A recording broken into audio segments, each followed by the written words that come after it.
दोस्तों नमस्कार। लाभ हानि जीवन मरण, यश अपयश विधिहात। सही है। इसमें क्या परेशानी है? तो फिर परेशानी क्या है? परेशानी ये है कि इस दोहे की आड़ में कुछ मूर्ख, कुछ अज्ञानी सीधे शिव की महिमा को, शिव के विधान को चैलेंज करने लग जाते हैं।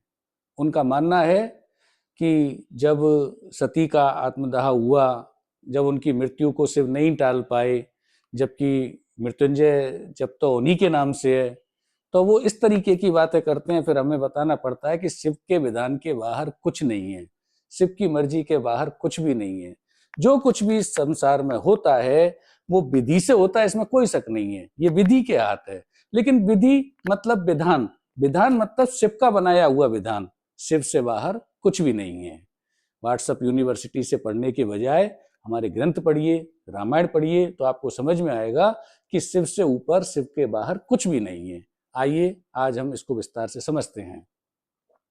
श्री रामचंद्र जी अपने छोटे भाई लक्ष्मण के साथ सीता जी की खोज में जंगल में भटक रहे थे। सीता सीता, ऊपर शिव और सती, दोनों उनको देखकर शिव जी ने उनको नमस्कार किया। सती ने कहा कि ये किसको आपने नमस्कार किया था? शिव ने कहा कि ये श्री राम हैं, विष्णु के अवतार हैं, त्रिलोकीनाथ हैं। सती ने कहा कि इस तरीके से अपनी पत्नी की खोज में रोते हुए, विलखते हुए दो बालक, आप उनको त्रिलोकीनाथ कह रहे हैं। किसी को भी आप कुछ भी कह देते हैं, बोले आप वास्तव में बोले। शिव ने कहा नहीं, मैं सत्य कह रहा हूँ, ये त्रिलोकीनाथ हैं। सती ने कहा मैं इनकी परीक्षा लेना चाहती हूँ। शिव जी ने इनकार किया। शिव जी ने कहा कि देखिए, भगवान की परीक्षा नहीं ली जाती। लेकिन सती अड़ गई। उन्होंने कहा मैं इनकी परीक्षा नहीं लूं तो मुझे पता ही नहीं चले कि त्रिलोकीनाथ कैसे हैं। शिव जी ने कहा आपकी मर्जी है। माँ पार्वती ने, माँ सती ने सीता का रूप बनाया। सीता माता का रूप बनाकर सामने से, जिधर से रामचंद्र जी आ रहे थे, उनके सामने प्रकट हुई और उनको नमस्कार किया। श्री राम ने तुरंत हाथ जोड़कर दंडवत प्रणाम किया। माँ सती समझ गई कि इन्होंने मुझे पहचान लिया है। उन्होंने आशीर्वाद दिया, लौटकर शिव जी के पास आई, आकर कहा आप सही कहते थे, वो वास्तव में त्रिलोकीनाथ है, उन्होंने मुझे देखते ही पहचान लिया।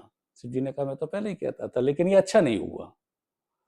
उसके बाद जब शिव जी ने माँ सती को सीता के रूप में देख लिया, तो अब उनके साथ पत्नी के रूप में रह पाना संभव नहीं था।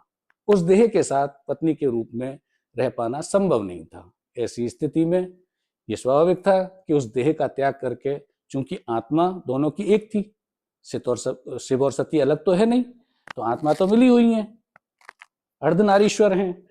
तो ऐसी स्थिति में उस देह को त्याग कर कोई दूसरी देह धारण करना आवश्यक था। इसी के लिए यह विधान किया गया, वो यज्ञ।